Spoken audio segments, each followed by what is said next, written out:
ता हो बेसहारों को सहारा या रसूल अल्लाह, सहारा या रसूल अल्लाह। बस दो शेर आप समाप्त कीजिए कि जब हुस्न था उनका जलवा नुमा, अनवार का आलम क्या होगा। बेशक बेशक। जब हुस्न था उनका जलवा नुमा, अनवार का आलम क्या होगा।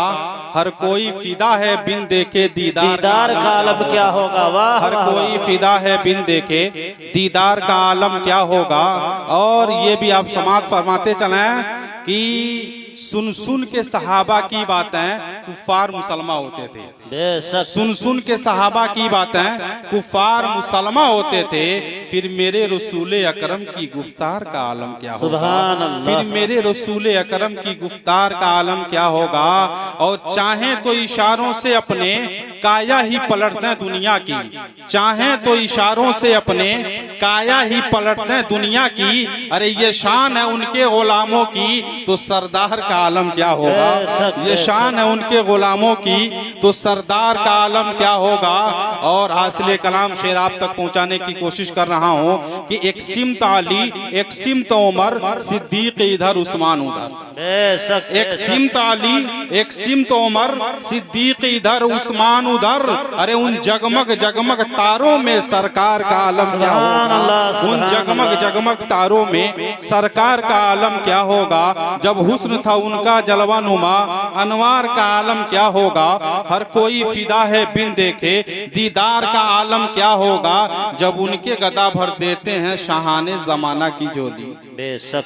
जब उनके गदा भर देते हैं शाहाने जमाना की झोली। अरे मुहताज का जब ये आलम है मुख्तार का आलम क्या होगा। मुहताज का जब ये आलम है मुख्तार का आलम क्या होगा।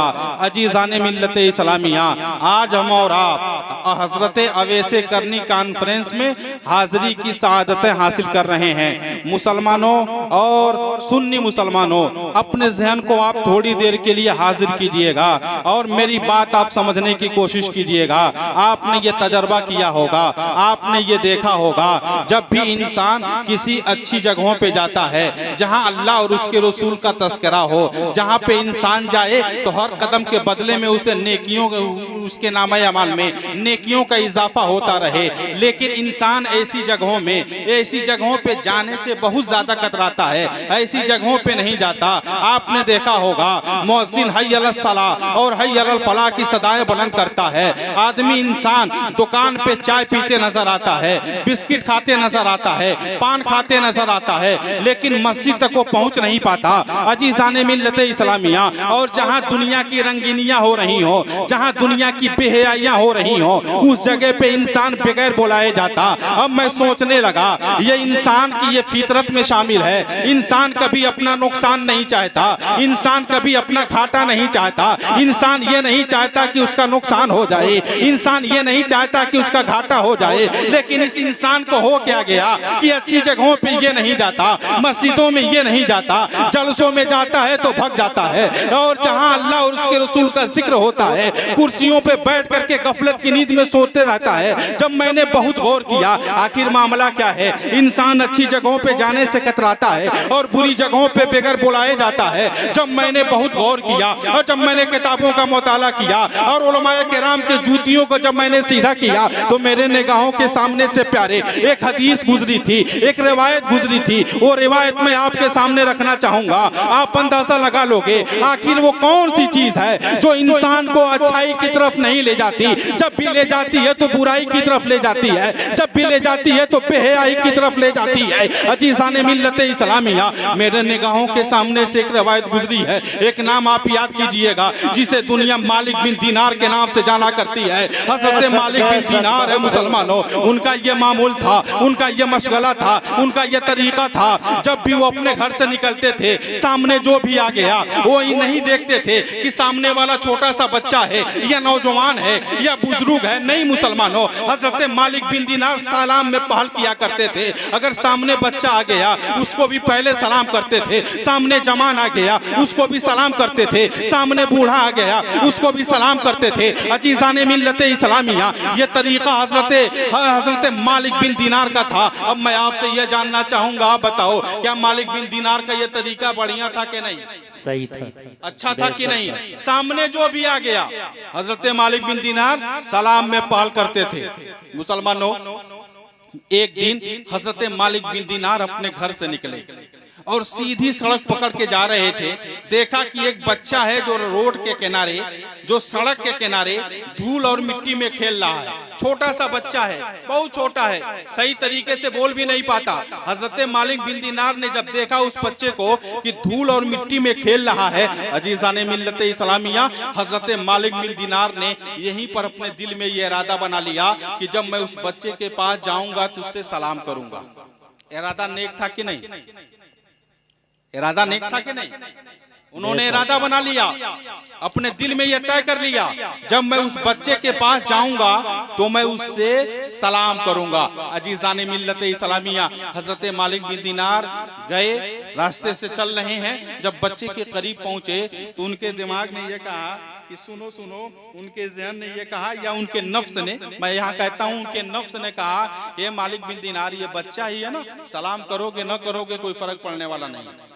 हजरत मालिक बिन दीनार आगे निकल गए और मैंने पढ़ा है कि 2 फरलांग से ज्यादा हजरत मालिक बिन दीनार वापस चले गए, आगे चले गए, फिर वहां से पलट करके आए। उनके अक्ल ने यह कहा कि मालिक बिन दीनार तूने ठीक नहीं किया, तुमको इससे क्या मतलब, सामने वाला बच्चा है, तुमसे इससे क्या मतलब कि सामने वाला जवान है। अगर तू सलाम कर लेता तो नबी की सुन्नत पे अमल करने वाला हो जाता, पैगंबर की सुन्नत पे अमल करने वाला हो जाता। ए मालिक बिन दीनार, तूने ये सही नहीं किया, तुझको तो ये बच्चा नजर आया है, लेकिन तेरा ये इरादा ठीक नहीं है। अल्लाह अल्लाह मुसलमानों, अब उतनी दूर से हजरत मालिक बिन दीनार पलट करके आते हैं और पलट करके आने के बाद अभी देख रहे हैं कि वो बच्चा धूल और मिट्टी में खेल ही रहा है। मुसलमानों, हजरत मालिक बिन दीनार हैं, बच्चे के पास खड़े हो गए और कहा था अस्सलाम वालेकुम। इतना सुनना था मुसलमानों, उलमाए किराम की तवज्जो चाहूंगा। अल्लाह अल्लाह मुसलमानों, वो बच्चा जो सही तरीके से बोल नहीं सकता है, बहुत छोटा सा बच्चा है, जैसे मालिक बिन दीनार ने कहा था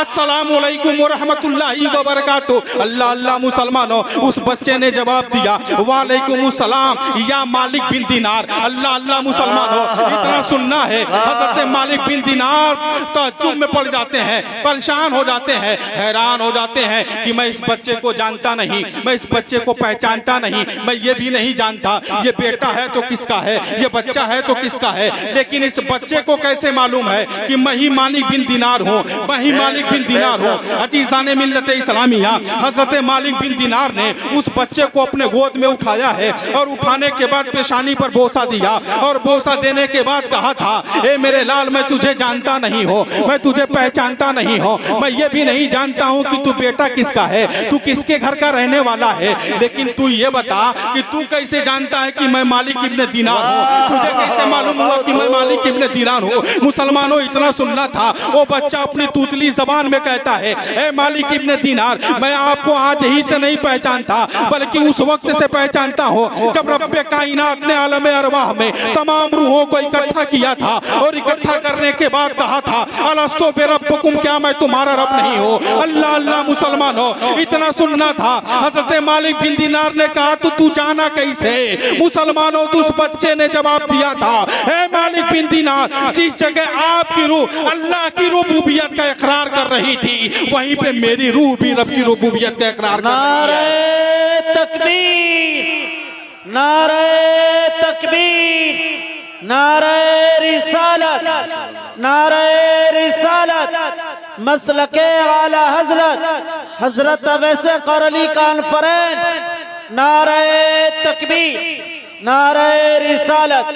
ए मालिक बिन दीनार, मैं आपको आज ही से नहीं आलमे अरवाह से जानता हूँ। अल्लाह अल्लाह मुसलमानों, अब मालिक बिन दीनार समझ जाते हैं ये बच्चा कोई आम बच्चा नहीं है। मुसलमानों, अब उस बच्चे से मालिक बिन दीनार ने बड़ा ही मुश्किल सवाल किया था। अल्लाह अल्लाह, गोद में बच्चे को लिए हैं और लेकर के कहते हैं, ए मेरे लाल, आज बहुत दिनों से मेरे दिल में 2 सवाल ने अपना घर बना लिया है, 2 सवाल ने बहुत दिनों से अपना घर बना लिया है, क्या तुम मेरे सवाल का जवाब दोगे। मैं सवाल तुमसे करूं तो मेरे सवाल का जवाब तुम दोगे। इतना सुनना था उस छोटे से बच्चे ने तूतली जबान में कहा था, ऐ मालिक बिन दीनार आप सवाल तो करें, आप हमसे पूछें तो सही, अगर मुझे मालूम होगा तो मैं उसका जवाब दूंगा। अजीज़ान मिल्लत इस्लामिया, हजरत मालिक बिन दीनार ने बच्चे से कहा था, मेरे दिल में यही सवाल अंगड़ाइयां ले रही हैं और बहुत दिनों से मैं अपने इस सवाल का हल ढूंढ रहा हूं, लेकिन आज तक मुझे इसका हल मिला नहीं, आज तक मेरे सवाल का जवाब मिला नहीं। बच्चे ने कहा, हुजूर फरमाएं तो सही। हजरत मालिक बिन दीनार कहते हैं, सुनो सुनो, मैं जानना ये चाहता हूँ ए मेरे लाल, ये बता कि अक्ल किसको कहते हैं और नफ्स किसको कहते हैं? बेशक बहुत हो। और कीजिएगा, अक्ल किसे कहते हैं? छोटा सा बच्चा है, हजरत मालिक बिन दीनार गोद में लेकर के कह रहे हैं, ए मेरे लाल ये बता अक्ल किसको कहते हैं और नफ्स किसको कहते हैं? अजीज़ान मिल्लत इस्लामिया, बच्चा मुस्कुराने लगता है और मुस्कुरा करके कहता है, ए मालिक बिन दीनार मैं आपके सवाल का जवाब दूंगा, लेकिन आप मुझे ये बताएं, जब आप अपने घर से निकले थे और आपने मुझे सड़क के किनारे खेलते हुए देखा था तो आपने अपने दिल में क्या इरादा बनाया था? मुसलमानों यहीं पे रुक करके मैं एक फिक्र देना चाहता हूँ, मैं आपको बताना चाहता हूँ मुसलमानों, ये नबी के उम्मती का बच्चा है। मालिक बिन दीनार अपने घर से निकल रहे हैं और अपने दिल में इरादा क्या बना रहे हैं? नबी के उम्मती का एक छोटा सा बच्चा मालिक बिन दीनार के दिल में क्या है वो बता रहा है। तो मुसलमानों, जब नबी के उम्मती का एक छोटा सा बच्चा इतना इल्म रखता है कि मालिक बिन दीनार अपने दिल में क्या इरादा बना रहे हैं उसे मालूम है, वो जान रहा है, तो फिर मेरे नबी के इल्म का आलम क्या होगा, मेरे पैगंबर के इल्म का आलम क्या होगा, मेरे रसूल के इल्म का आलम क्या होगा। इसीलिए तमाम इसको मोहब्बत आला हज़रत अज़ीमुल बरकत मुजद्दिद दीनो मिल्लत इमाम अहमद रज़ा खान बरेली की टूटी हुई सरजमीन से पुकार करके कहते हैं, और कोई गैब क्या तुमसे नेहा हो भला, और कोई गैब क्या तुमसे नेहा हो भला, अरे जब न खुदा ही छुपा तुम पे करोड़ों। नारे तकबीर, नारे रिसालत, नारे रिसालत, हजरत वैसे करनी कॉन्फ्रेंस, नारे तकबीर, नारे रिसालत। मुसलमानों, बच्चे ने कहा आपने इरादा बनाया था ना कि जब आप मेरे पास आएंगे तो आप मुझे सलाम करेंगे, तो आपने मुझको सलाम क्यों नहीं किया? आपने मुझे सलाम क्यों नहीं किया? और आप आगे निकल गए, फिर वापस आए। ए मालिक बिन दीनार, मैं आपको बताना चाह रहा हूं, जिसने आपको सलाम करने से रोका वही आपका नफ्स था। बेशक जिसने आपको सलाम करने से रोका वही आपका नफ्स था, और जिसने आपको सलाम करने पर मजबूर किया वही आपका अक्ल था। अल्लाह अल्लाह मुसलमानों, उस बच्चे के पेशानी को हजरत मालिक बिन दीनार चूम लेते हैं। मुसलमानों, बताने का मतलब यह है, इंसान को जो बुराइयों की तरफ ले जाता है वह इंसान का नफ्स हुआ करता है। इंसान का नफ्स कभी नहीं चाहता कि इंसान भलाई करे, इसलिए मैंने कुरान में पढ़ा है, इन्नन नफ्स लम्मारत बिस्सू, बेशक नफ्स अम्मारा इंसान को अगर ले जाता है तो बेहयाई की तरफ ले जाता है, बुराई की तरफ ले जाता है। तो मुसलमानों, जो इंसानों को अच्छे कामों से रोका करता है वो कोई और नहीं, इंसान का नफ्स हुआ करता है, नफ्स अम्मारा हुआ करता है। इंसान के अंदर तीन तरह का नफ्स हुआ करता है, एक है नफ्स अम्मारा, एक है नफ्स मरहमा, एक है नफ्स लव्वामा। अजीज़ान मिल्लत इस्लामिया, जिसके अंदर लफ्ज़ लव्वामा गालिब हुआ करता है, उन्हीं लोगों के बारे में कुरान फरमाता है मुसलमानों, जब नफ्स लव्वामा इंसान के अंदर गालिब होता है तो नफ्स लव्वामा धीरे धीरे नफ्स मुतमइन्ना बन जाता, और जब इंसान के अंदर नफ्स मुतमइन्ना पैदा हो जाता है तो उन्हीं लोगों के लिए कुरान फरमाता है, या अय्यतुहन नफ्सुल मुतमइन्ना इरजई इला रब्बिका रादियतम मर्दिया फदखुली फी इबादी वदखुली जन्नती। ए नफ्स मुतमइन्ना, लौट जा अपने रब की जानिब राजी और खुशी होकर के। अजीज़ान मिल्लत इस्लामिया, पता ये चला, जो इंसान को बुराई की तरफ ले जाता है, अच्छाइयों से रोकता है, वो कोई और नहीं, इंसान का अपना नफ्स होता है। बेशक हक है, बहुत खूब, इंसान का अपना नफ्स होता है। और जो इंसान अपने नफ्स अम्मारा को कंट्रोल नहीं कर पाता, नफ्स अम्मारा को कुचल नहीं पाता, वो बुलंदी की मंजिल पे फायज नहीं होता है। तारीख उठा करके जब आप पढ़ेंगे, हजरत अवैस करनी का आप जलसा कर रहे हैं, हजरत अवैस करनी कॉन्फ्रेंस है। मुसलमानों, तवज्जो देना थोड़ी देर के लिए, अपने ज़हन को हासिल रखना। देखो जब इन लोगों के अंदर नफ्स मुतमइन्ना पैदा हुआ था, और नफ्स मुतमइन्ना पैदा कैसे होता है मुसलमानों, मैं आपको बताना चाहूंगा। इंसान जब बुराई का इरादा करता है तो नफ्स लव्वामा उसे रोकता है, और जब नफ्स लव्वामा उसे रोक देता है, अब नफ्स लव्वामा मजबूत होने लगता है। लेकिन जब इंसान बुराई का इरादा करता है और नफ्स लव्वामा जब इंसान को रोकता है, लेकिन इंसान बाज नहीं आता, रुक नहीं पाता, तब उसका नफ्स बढ़ते बढ़ते नफ्स लव्वामा कमजोर होने लगता है। अब उसका नफ्स अम्मारा में तब्दील होने लगता है, नफ्स अम्मारा में बदलने लगता है। और जब इंसान के अंदर नफ्स अम्मारा इंसान के ऊपर गालिब हो जाया करता है,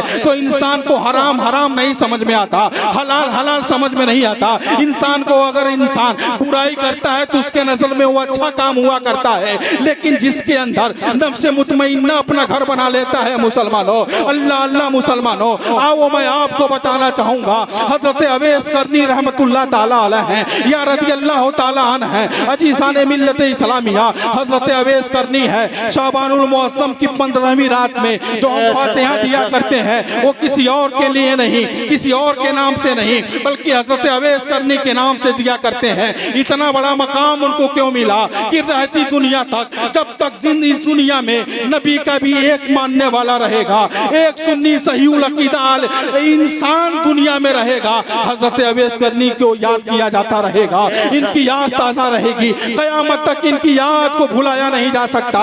इसलिए कि मेरे पैगंबर ने इतना बड़ा इनायत और करम फरमाया हजरत अवैस करनी पर, कि जब तक दुनिया में नबी का एक भी उम्मती सुन्नी सहीउल अकीदा मुसलमान रहेगा, तब तक हजरत अवैस करनी का नाम जिंदा रहेगा। सुभान अल्लाह, बेशक हक है भाई। तो ये बड़ा मकाम मिला कैसे? आओ थोड़ी देर के लिए मुसलमानों, हजरत अवैस करनी है, मुल्क करन के रहने वाले हैं, आपने सुना होगा, बहुत परहेजगार ताबई हैं। कोशिश इन्होंने किया, लेकिन अल्लाह के रसूल सल्लल्लाहु अलैहि वसल्लम की ज़ियारत नहीं हो पाई, ज़ियारत नहीं हो पाई मुसलमानों। और आप जानते हैं ना, सहाबी उसको कहते हैं जिसने अपने माथे की आंखों से सरकार को देखा हो, बेशक जिसने अपने माथे की आंखों से सरकार को देखा और कलमे तैयबा ला इलाहा इल्लल्लाह मुहम्मदुर रसूलुल्लाह पढ़ लिया, उसी को सहाबी कहा जाता है। और जो सहाबी होता है उसका मकाम कितना बुलंद वाला। उलमाए किराम बैठे हुए, आप इनसे पूछिएगा कि अगर गैर सहाबी हिमालय के बराबर सोना सदका करे, मैंने पढ़ा है, मैं अपने इल्म के मुताबिक आपको बता रहा हूं मुसलमानों, कि गैर सहाबी यानी जो सहाबी नहीं है, वो अगर हिमालय के बराबर सोना सदका करे और सहाबी मुट्ठी भर जौ सदका करे, तो सहाबी के मुट्ठी भर जौ तक हिमालय पहाड़ के बराबर सोना सदका करने वाला पहुंच नहीं सकता। हक है, बहुत अल्लाह अल्लाह मुसलमानों, हजरत अवैस करनी इरादा बनाया था एक मर्तबा, अपनी माँ से, जल्दी बूढ़ी माँ है, बकरियां चराया करते थे, दिन भर जंगलों में इबादतें किया करते थे, बकरियां उनकी चरा करती थी। एक मर्तबा उन्होंने कहा, अम्मी जान, मैं जनाबे अहमद मुस्तफ़ा मोहम्मद मुस्तफ़ा सल्लल्लाहु अलैहि वसल्लम की बारगाह में जाना चाह रहा हूँ, ज़ियारत करने जाना चाह रहा हूँ। उनकी माँ ने इजाजत दे दी, लेकिन शर्त लगा दिया कि इतने वक्त तक तुम्हें वापस आ जाना है। अल्लाह अकबर। हजरत अवैस करनी गए, और इत्तफाक ऐसा था, अल्लाह के रसूल सल्लल्लाहु ताला अलैहि वसल्लम उस वक्त वहाँ हाजिर ही नहीं थे। थोड़ी देर इंतजार किया, जब अल्लाह के रसूल सल्लल्लाहु अलैहि वसल्लम से मुलाकात नहीं हुई हजरत अवैस करनी की, और माँ से वादा किया था कि माँ मैं वापस आ जाऊंगा। माँ ने जो वादा किया था, माँ से जो वादा लिया था, वादा भी उनके ज़हन में था। अजीज़ाने मिल्लत इस्लामिया, हजरत अवैस करनी इंतजार करते रहे, अल्लाह के रसूल कहीं गए हुए थे, आ ना सके। हजरत अवैस करनी ने नबी कौनैन सल्लल्लाहु ताला अलैहि वसल्लम को देखा नहीं, वक्त करीब आ गया, वक्त हो गया जो अपने माँ से किया था, वापस आ गए। पैगंबर को देखा नहीं, पैगंबर का दीदार नहीं किया। अजीज़ाने मिल्लत इस्लामिया, जिस पैगंबर के चेहरे का दीदार करने के लिए उलमाए किराम बैठे हुए मुसलमानों, जानवर भी तरस जाया करता, जानवर भी परेशान रहा करते थे कि काश की पैगंबर की उस मोहनी सूरत को हम देख लेते, काश की रसूलुल्लाह सल्लल्लाहु अलैहि वसल्लम की वो सूरत देख लेते। वाकई में मेरे पैगंबर का अल्लाह अल्लाह मुसलमानों चेहरे मुबारक इतना हसीनो जमील था, इतना ही खूबसूरत था कि मुसलमानों मुझे एक हदीस याद आती है। इस हदीस के रावी हजरत जाबिर रज़ी अल्लाह तआला ने, सुभान अल्लाह, पैगंबर का चेहरा कितना हसीन था, पैगंबर का चेहरा कितना प्यारा था। मुसलमानों हजरत जाबिर से सुनो, हजरत जाबिर हैं किसी गरज से नबी कौनैन सल्लल्लाहु ताला अलैहि वसल्लम की बारगाह में पहुंचे। अल्लाह के रसूल सल्लल्लाहु ताला अलैहि वसल्लम है, रात 14वीं का चांद आबोताब के साथ चमक रहा है। अल्लाह के रसूल लेटे हुए, चेहरे मुबारक खुला हुआ है। पता लगाते लगाते हजरत जाबिर रज़ी अल्लाह ताला अन्हु मस्जिद में पहुंच गए। अल्लाह अल्लाह मुसलमानों, अब नबी के पास खड़े होकर के हजरत जाबिर नबी का चेहरा देख रहे हैं, फिर 14वीं के चांद को देख रहे हैं, फिर पलट करके नबी का चेहरा देख रहे हैं, फिर 14वीं के चांद को देख रहे हैं।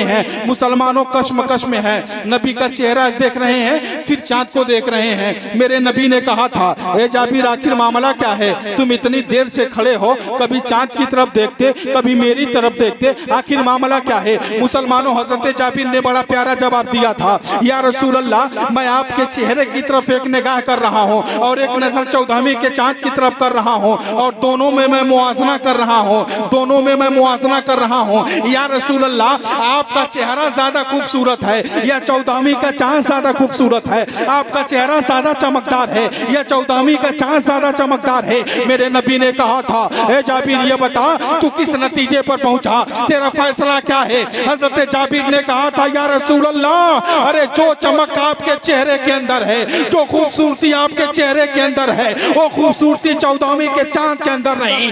इसीलिए तो एक अहले दिल शायर ने कहा कि चांद से तशबीह देना ये भी क्या इंसाफ है, चांद से तशबीह देना ये भी क्या इंसाफ है। अरे चांद में तो दाग है, आका का चेहरा। सुभान अल्लाह, सुभान अल्लाह, बहुत मुसलमानों हजरत अवैस करनी देख नहीं पाए, हजरत अवैस करनी देख नहीं पाए, पैगंबर को वापस आ गए।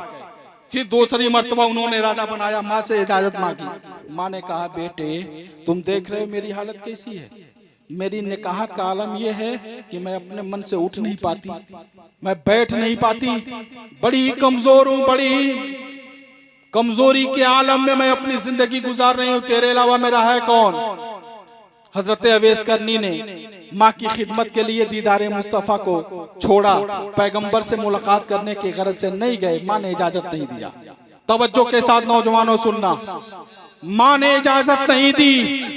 जब माँ ने इजाजत दी नहीं, मुसलमानों हजरत अवैस करनी है खामोश हो गए अपनी जगह पे, पैगंबर को देखा नहीं। और जब जंगे उहुद में मेरे नबी के दंदाने मुबारक शहीद हुए थे, हजरात ये हदीस ज़ईफ जरूर है लेकिन हदीस है। मुसलमानों जब मेरे नबी के दंदाने मुबारक शहीद हुए थे जंग उहद में, और जब हजरत अवैस करनी को मालूम हुआ तो हजरत अवैस करनी को बड़ी तकलीफ हुई, बड़ी तकलीफ हुई। और इतनी तकलीफ हुई मुसलमानों कि हजरत अवैस करनी ने इसी गम में 4 दिन या 7 दिन तक रोते रह गए, कुछ खाया नहीं, कुछ पिया नहीं, कि जंग उहद मेरे नबी के दंदाने मुबारक शहीद हो गए। एक गार में जाकर के हजरत अवैस करनी रो रहे हैं, और उन्होंने अपने दिल में ये इरादा बना लिया था कि मैंने नबी को देखा नहीं, और जालिमों ने जंग उहद में मेरे पैगंबर के दंदान को शहीद किया, और मैंने नबी को देखा नहीं। मैं कौन ऐसा काम करूं जिससे मेरे नबी मुझसे राजी हो जाएं, मेरे पैगंबर मुझसे राजी हो जाएं। तो मुसलमानों हजरत अवैस करनी ने अपने दिल में ये इरादा बनाया कि अगर मेरे नबी किसी से सबसे ज्यादा अगर मोहब्बत करते हैं तो किसी और से नहीं, अपने उम्मतियों से करते हैं। हम जैसे गुनहगार से करते हैं, हम जैसे पत्थरों से करते हैं। और मुसलमानों हमारे ही लिए नबी रात रात भर रोया करते थे। इसीलिए तो एक शायर ने कहा था कि तुम्हारे लिए ये था ए गुनहगारों सियाकारों, तुम्हारे लिए ये था ए गुनहगारों सियाकारों, वो शब पर जागना और रात भर रोना मोहम्मद का, वो शब पर जागना और रात भर रोना मोहम्मद का। मुसलमानों अपने दिल में हजरत अवैस करनी ने इरादा बना लिया कि माँ की मुझे खिदमत भी करनी है, और वो तरीका मैंने मुझे ढूंढना है जिससे मेरे नबी मुझसे राजी हो जाएं। एक गार में गए हैं और जा करके अपने सर को सजदे में रख दिया, रो रहे हैं हज़रत अवैस करनी। और जब सजदे से सर को उठा रहे हैं और जब सलाम फेरा, अपने हाथ को बारगाह मौला में उठा करके हम जैसे गुनहगार उम्मतियों के लिए दुआए मग़फ़िरत कर रहे हैं। ए मौला, मेरे नबी के उम्मतियों की बख्शिश फरमा दे, मेरे नबी की उम्मतियों की बख्शिश फरमा दे। और जब इनकी इस हाल ज़ार से मदीने के ताजदार वाकिफ हुए थे और जब मेरे पैगंबर को मालूम हुआ कि मेरा एक आशिक करन की धरती पर इतना रो रहा है मेरे इश्क में रोते रोते उसकी आंखों के आंसू सूख गए हैं। अब मेरे पैगंबर ने हजरत अवैस करनी को कितना बड़ा तोहफा दिया था। उलमाए किराम बैठे हुए मुसलमानों, हजरत अवैस करनी की बारगाह में अल्लाह के रसूल ने अपना जुब्बे मुबारक पेश किया था। अल्लाह के रसूल हैं, अपने जुब्बे मुबारक को निकाला है और एक सहाबी के हाथों में पकड़ा दिया, इमाम मुबारक को उतारा, एक सहाबी के हाथ में पकड़ा दिया, कहा करन की धरती पे चले जाओ और जा करके मेरे इस आशिक को मेरा ये जुब्बा दे देना, मेरी ये दस्तार दे देना।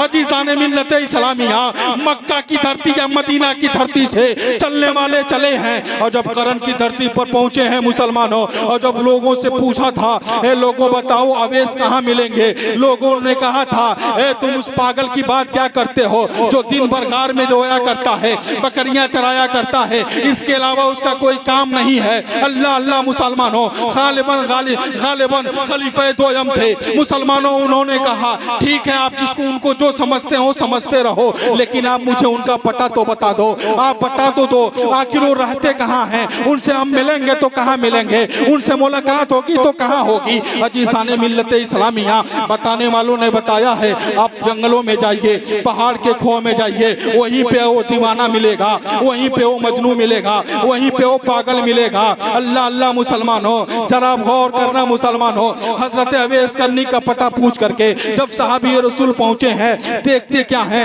हजरत अवैस करनी अपने सर को सजदे में रखे हुए हैं, ज़ारो कतार रो रहे हैं। दरवाजे पे खड़े होकर के इंतजार किया जा रहा है कब ये सर को सजदे से उठाएं। बहुत देर तक लंबा सजदा किया, जब अपने सर को सजदे से उठाया है, अल्लाह अल्लाह मुसलमानों, सलाम फेरी है और सलाम फेरने के बाद जब उनकी नजर इन लोगों पे पड़ी है, हजरत अवैस करनी है, इन लोगों को पहचान जाते हैं। जरा उस दीवाने को देखना, जरा उस पाक जिसे दुनिया पागल कहा करती है। अजीज़ाने मिल्लत इस्लामिया, लेकिन दुनिया समझती नहीं है, दीवानों को दीवाना कहा नहीं जाता है, मजनू को मजनू कहा नहीं जाता है। अरे इनका मकाम कितना बुलंदो बाला है, कितना बुलंदो बाला है। एक शायर कहता है, तहकीर से दीवाने को दीवाना मत कहो, दीवाना बड़ी सोच के दीवाना बनाए। अजीज़ाने मिल्लत इस्लामिया, उनको ये मालूम नहीं था, दुनिया तो समझ रही थी ये पागल है, दुनिया तो समझ रही थी ये मजनू है, लेकिन कुर्बान जाओ मुसलमानों, वो आशिके रसूल थे, नबी के दीवाने थे, नबी के मानने वाले थे।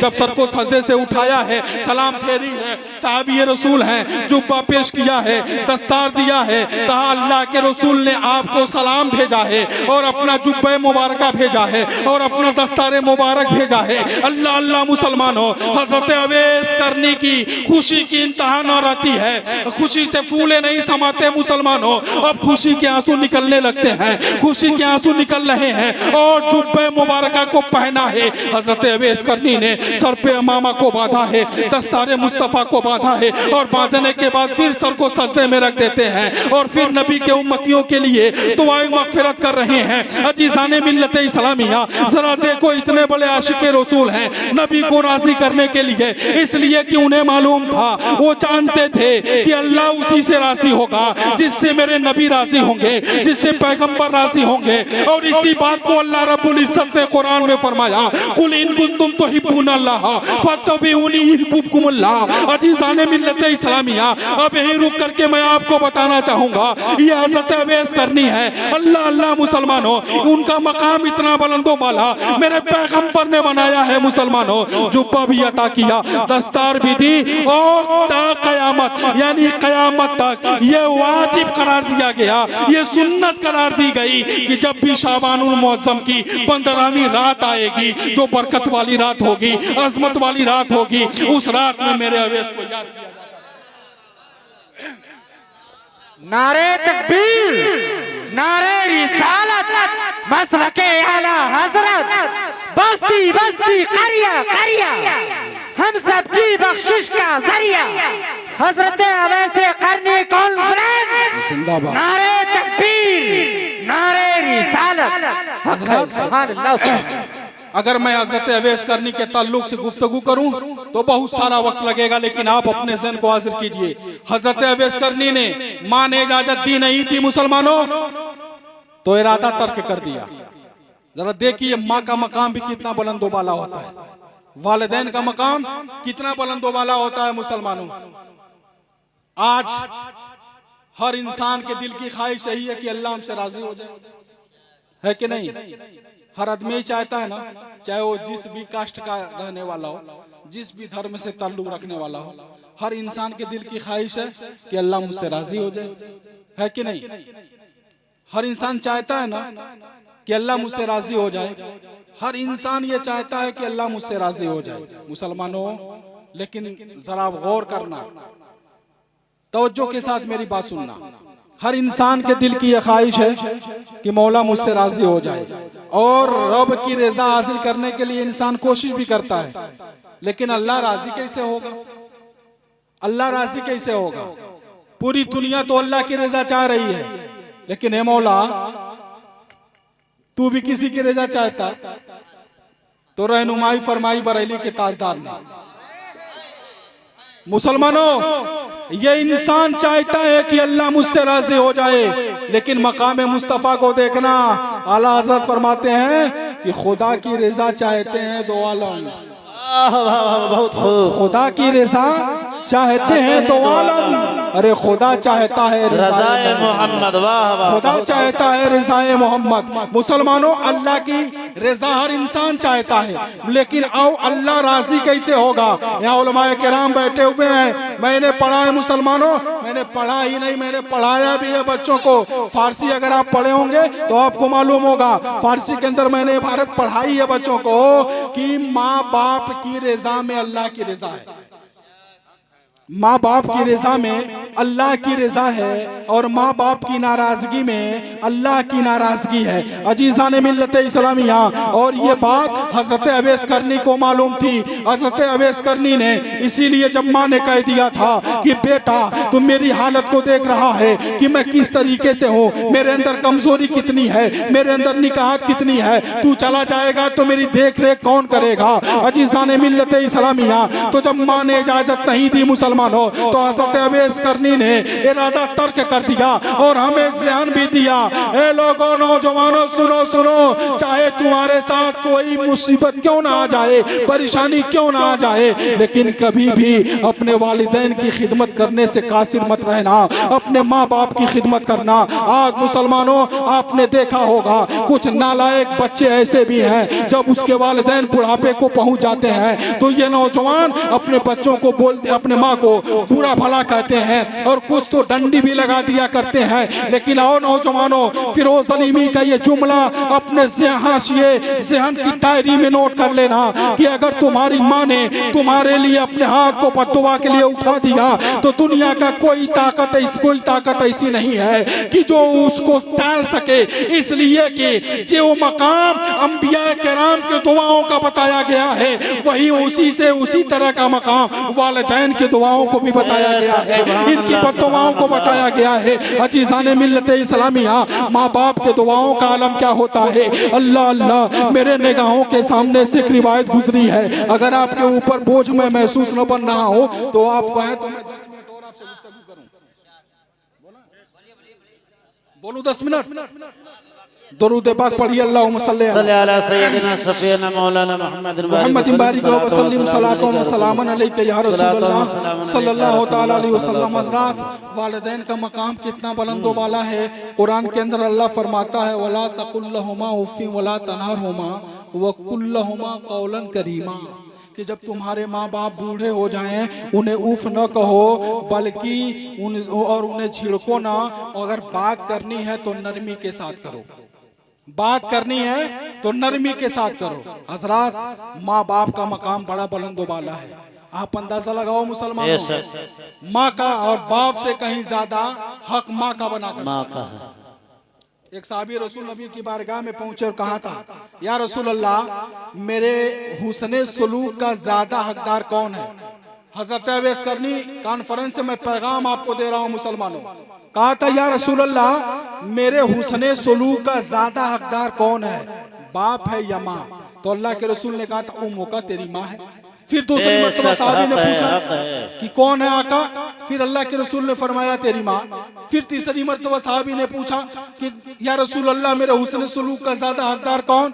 नबी ने फरमाया, तेरी माँ। फिर जब चौथी मर्तबा साहबी रसूल ने पूछा, या रसूल अल्लाह, मेरे हुस्न सलूक का ज्यादा हकदार कौन? मेरे नबी ने कहा था, अबू का, तेरा बाप पे। यानी 3 मर्तबा माँ का नाम मेरे नबी ने लिया और चौथी मर्तबा बाप का नाम लिया। मुसलमानों, साहबी रसूल हैं, मचल करके बारगाह मुस्तफ़ा में अर्ज करते हैं, या रसूल अल्लाह, मैंने 3 मर्तबा जब कहा था, ए आका, मेरे हुस्न सलूक का ज्यादा हकदार कौन है, तो आपने कहा था तेरी माँ है, और चौथी मर्तबा आपने बाप का नाम लिया। आखिर मामला क्या है? अल्लाह अल्लाह मुसलमानों, अब थोड़ी देर के लिए हो सकता है मेरी गुफ्तगू लंबी हो जाए। मुसलमानों, अल्लाह के रसूल सल्लल्लाहु ताला अलैहि वसल्लम है, कहते हैं, सुनो, मैंने 3 मर्तबा माँ का नाम इसलिए लिया कि तेरी माँ तेरे हुस्न सलूक का ज्यादा हकदार है, और बाप के मुकाबले में माँ हुस्न सलूक का ज्यादा हकदार है। साहबी रसूल ने कहा, या रसूल अल्लाह, ये क्यों? तो अल्लाह के रसूल ने समझाया था और कहा था, ये बताओ, 9 महीने तक अपने पेट में तुमको किसने रखा? माँ ने। बेशक हक है। किसने रखा? मुसलमानों, 9 महीने तक माँ ही होती है जो अपने बेटे के बोझ को अपने पेट में रख करके अपने बोझ को, बेटे के बोझ को उठाए फिरती है। मुसलमानों, और 9 महीने के बाद जब बच्चे की विलादत का वक्त होता है, मुसलमानों, माँ को कितनी तकलीफ होती है ये एक माँ समझ सकती है। कितनी तकलीफ होती है मुसलमानों, अल्लाह अल्लाह, ये बयान नहीं किया जा सकता। विलादत के वक्त, पैदाइश के वक्त एक औरत जिंदगी और मौत के बीच में हुआ करती है। कितनी तकलीफें हुआ करती हैं मुसलमानों। अब अगर ये जानना है तो चलो मदीने के ताजदार की बारगाह में अरीजा पेश किया जाए। या रसूल अल्लाह, एक बच्चा, एक माँ जब बच्चे को जन्म देती है तो तकलीफ कितनी होती है मुसलमानों। एक साहबी रसूल पहुंच गए थे और कहा था, या रसूल अल्लाह, मैंने अपने इन्हीं कंधों पर अपनी माँ को बैठा करके ऐसे रास्ते से होते हुए, आका, इतने गर्म और रेतीले रास्ते से होते हुए अपनी माँ को अपने कंधे पर बैठा करके कि जिस रास्ते पर रोटी बेल करके डाल दिया जाए तो रोटी पक जाए, इतने गर्म और रेतीले रास्ते से होते हुए कि मेरे पांव में छाले पड़ जाते थे, मैंने अपनी कंधे पर बैठा करके अपनी माँ को 7 मर्तबा पैदल हज कराया है। ए आका, क्या मैंने अपने माँ के हक को अदा कर दिया? अजीज़ाने मिल्लत इस्लामिया, इतना सुनना था। मेरे पैगंबर मुस्कुरा देते हैं और पैगंबर का मुस्कुराना क्या कहिए, यूं मुस्कुराए जान सी कलियों में पड़ गई और यूं लब कुशा हुए की गुलिस्ता बना दिया और आलामे रोजगार को आसा बना दिया, जो गम हुआ वो गम हमें जाना बना दिया। पैगंबर मुस्कुराते हैं और मुस्कुरा करके कहते हैं, ए मेरे जानसार साहबी, तूने अपनी माँ को अपने कंधे पर बैठा करके गर्म और रेतीले रास्ते से होते हुए 7 मर्तबा तूने हज करा दिया, तो क्या तू ये समझ रहा है तू अपने माँ के हक को अदा कर दिया? अरे सुन, जिस वक्त तू पैदा हो रहा था, मुसलमानों, ये कौन कह रहा है? मदीने के ताजदार कह रहे हैं। ये उस नबी का फरमान है जिस नबी का फरमान कभी गलत नहीं हो सकता। इसीलिए तो कहने वाले ने कहा है, जमीन फट जाए ये हो सकता है, आसमान गिर जाए ये हो सकता है, दरियाओं का रुख बदल जाए ये हो सकता है, मौजों की तूफानी थम जाए ये हो सकता है, निजामे कायनात दरहम बरहम हो जाए ये हो सकता है, लेकिन जो बात ज़बाने मुस्तफ़ा से निकल जाती वो बात कभी पलट नहीं सकती, वो बात कभी गलत नहीं हो सकती। इसीलिए तो अहले दिल शायर ने कहा था, है कौले मोहम्मद कौले खुदा, फरमान न बदला जाएगा। है कौले मोहम्मद कौले खुदा, फरमान न बदला जाएगा। अरे बदलेगा ज़माना लाख मगर कुरान न बदला जाएगा। अजीज़ाने मिल्लत इस्लामिया, अल्लाह के रसूल फरमा रहे हैं, जिनकी बात गलत नहीं हो सकती, जिनकी बात बदल नहीं सकती है, आप मेरे दामन को पकड़ करके कह सकते हो फिरोज अलीमी इसका कोई सबूत भी है, फिरोज अलीमी क्या तुम वैसे ही जोश बयानी में बोल रहे हो? तो मैं आपको बताना चाहूंगा, ये जिम्मेदार स्टेज है, उलमाए किराम बैठे हुए हैं, आप इनसे पूछिए जब आप कुरान पढ़े पढ़ेंगे तो कुरान में रब ने फरमाया वमा यंतिकु अनिल हवा इन हुवा इल्ला वह्युन यूहा, कि ये नबी अपनी तरफ से कुछ नहीं बोलते हैं, जो कुछ बोलते हैं तो अल्लाह का पैगाम जो होता है वही बोला करते हैं। ला यंतिकु अनिल हवा इन हुवा इल्ला वह्युन यूहा, ये नबी अपनी तरफ से कुछ नहीं बोलते हैं। ज़बान तो मुस्तफ़ा की होती है लेकिन पैगाम खुदा का होता है। अजीज़ाने मिल्लत इस्लामिया, तो नबी ने कहा था ए मेरे जानसार साहबी, तुम अपने कंधे पर अपनी माँ को बैठा करके 7 मरतबा हज करा दिया तो तू ये समझ रहा है कि तूने अपने माँ के हक को अदा कर दिया। अरे सुन, जिस वक्त तू पैदा हो रहा था और तेरे पैदाइश के वक्त, तेरे विलादत के वक्त तेरे माँ को जो दर्द के झटके लग रहे थे, तूने एक झटके का हक अदा नहीं किया। अजीज़ाने मिल्लत इस्लामिया, आप सरा अंदाज़ा लगाओ, इससे पता ये चलता है कि जब एक औरत एक बच्चे को जन्म देती है तो उस कितनी परेशानियों और कितने दर्दों के झटकों को बर्दाश्त करती है। नबी फरमाते हैं सुनो कि जब तुम पैदा हो रहे थे ना तो दर्द के जो झटके लग रहे थे वो तुम्हारी माँ को लग रहे थे, बाप को नहीं। बाप तो सिर्फ दरवाजे से पूछता क्या हुआ बेटा की बेटी, यही ना पूछता है क्या हुआ भाई बेटा की बेटी, लेकिन तकलीफ माँ बर्दाश्त करती है।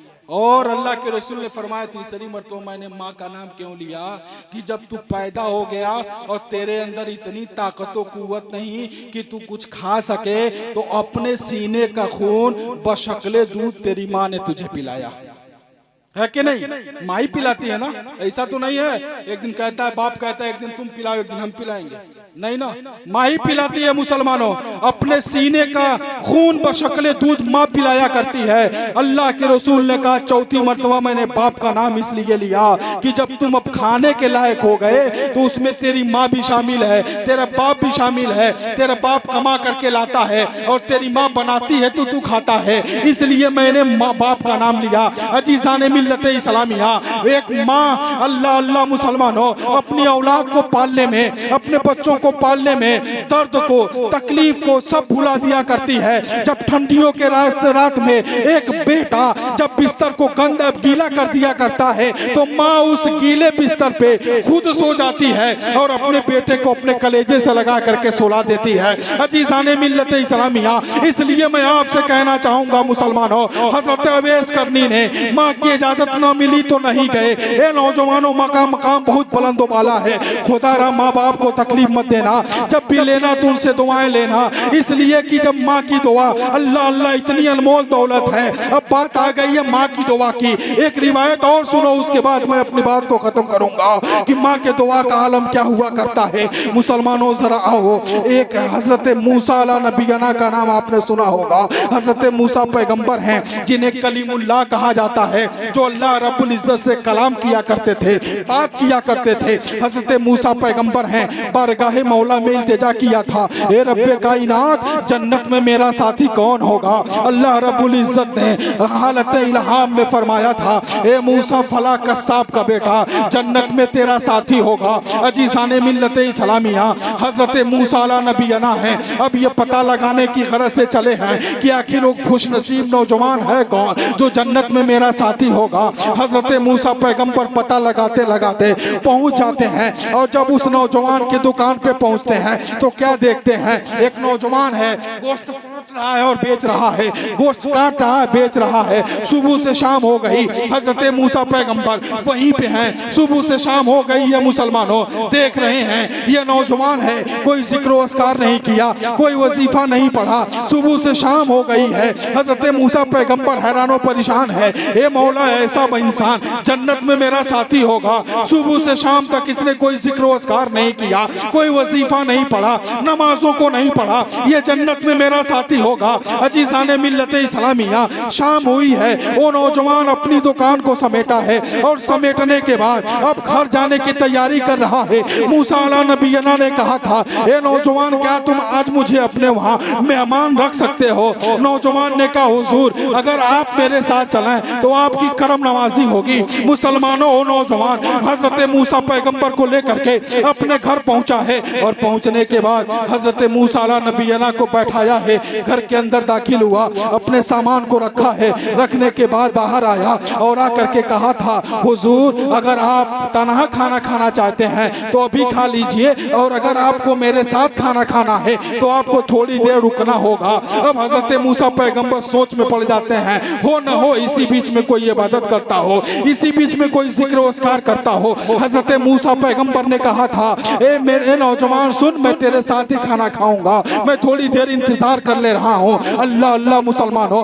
बरामदे में हजरत मूसा अला नबीना बैठे हुए हैं। वो नौजवान है, एक कमरा खोलता है, खोलने के बाद उसमें रोशनी जलाता है, चिराग रोशन करता है, और रोशन करने के बाद एक बूढ़ी खातून को चारपाई से उठाता है, अपने गोद में रखता है, रखने के बाद अपने हाथों से मुंह धुलाता है, मुंह धुलाने के बाद शोरबे को, रोटियों के टुकड़ों को शोरबे में भिगोता है, डुबोता है, और डुबोने के बाद फिर उस रोटी के टुकड़े को अपने मुंह में डाल करके चिबाता है, फिर उस बूढ़ी खातून के मुंह में डाल करके बूढ़ी खातून को खिला रहा है। हजरत मूसा पैगंबर हैं, खिड़की से देख रहे हैं, नौजवान है, एक बूढ़ी खातून को खिला रहा है। अल्लाह अल्लाह मुसलमानों, वो बूढ़ी खातून कोई और नहीं, उस नौजवान की माँ थी। मुसलमानों, वो नौजवान, उसकी माँ इतनी कमजोर हो चुकी थी, इतनी कमजोर हो चुकी थी कि उसके अंदर उठने की सलाहियत नहीं थी, बैठने की सलाहियत नहीं थी। नौजवान अपनी माँ को खिला रहा है, शोरबे में रोटियों को डुबोता है, फिर अपने मुंह में डाल के चिबाता है, फिर अपने माँ के मुंह में डाल के खिला रहा है। हजरत मूसा पैगंबर देख रहे हैं। अल्लाह अल्लाह मुसलमानों, जरा गौर कीजिएगा और देखिएगा कि माँ की दुआ का समरा कितना बढ़िया हुआ करता है। मुसलमानों, अल्लाह अल्लाह, जब माँ भर पेट खा लेती है तो कहती है, बेटे अब मुंह को धुला दे, बाहर मेहमान पर बैठे हुए हैं, उन्हें भी खाना खिला दे। अल्लाह अल्लाह मुसलमानों, नौजवान उस अपनी माँ को उसी चारपाई पे लिटाता है, चिराग को बुझा देता, फिर बाहर जाता है, और जैसे ही दरवाजे को बंद किया है, अल्लाह अल्लाह मुसलमानों, माँ अपने लेटे लेटे अपने दोनों हाथों को बारगाहे मौला में उठा देती है, बारगाहे मौला में इल्तिजा करती है, हे रब्बे कायनात तू देख रहा है, मेरी हालत इतनी नाजुक है, मैं अपने मुंह से खा नहीं सकती, मैं उठ करके बैठ नहीं सकती, लेकिन मौला तू देख रहा है, ये मेरा मेरा मेरा बेटा मेरी खिदमत किस अंदाज से कर रहा है। ए मौला, मेरे दिल की ख्वाहिश यही है कि कल मैदान क़यामत में जब मेरे बेटे का हश्र करना तो हज़रत मूसा पैगंबर के साथ करना, और मूसा पैगंबर के साथ मेरे पैगंबर मूसा पैगंबर का साथी जन्नत में मेरे बेटे को बना देना। अल्लाह अल्लाह मुसलमानों, हज़रत मूसा पैगंबर समझ जाते हैं ये माँ की दुआओं का नतीजा है कि ये नौजवान जन्नत में मेरा साथी बनेगा। मुसलमानों, मैं रुक करके कहना चाहूँगा, जब माँ की दुआ का ये आलम है तो मेरे नबी की दुआ का आलम क्या होगा। अल्लाह अल्लाह मुसलमानों, नबी की दुआ का आलम तो यह है, इमाम इसको मोहब्बत कहते हैं कि इजाबत का सेहरा, इनायत का जोड़ा, दुल्हन बन के निकली दुआए मोहम्मद, और इजाबत ने झुक कर गले से लगाया बड़ी नाज से जब दुआए मोहम्मद। अल्लाह रब्बुल इज्जत की बारगाह में दुआ है मौला, बोलने में इंसान होने के नाते अगर मुझसे कोई गलती हो गई हो, या जोर बयानी की वजह से, या अल्फाज की गिरानी की वजह से, या मेरी नादानी की वजह से, मौला अपने महबूब के सदक़े तुफ़ैल में माफ़ अता फरमा। जो कुछ मैंने बोला सबसे पहले मुझे इस पे चलने की तौफीक अता फरमा, बात हो तमाम सामीन को इस पे चलने की तौफीक अता फरमा। अस्तगफिरुल्लाह रब्बी मिन कुल्लि ज़ंबी व अतूबु इलैह। खूब की सैरे चमन, फूल जो निशाद रहे, बाग बा जाता हूँ मैं, गुलशन तेरा आबाद रहे, वमा अलैना इल्लल बलाग। अस्सलाम।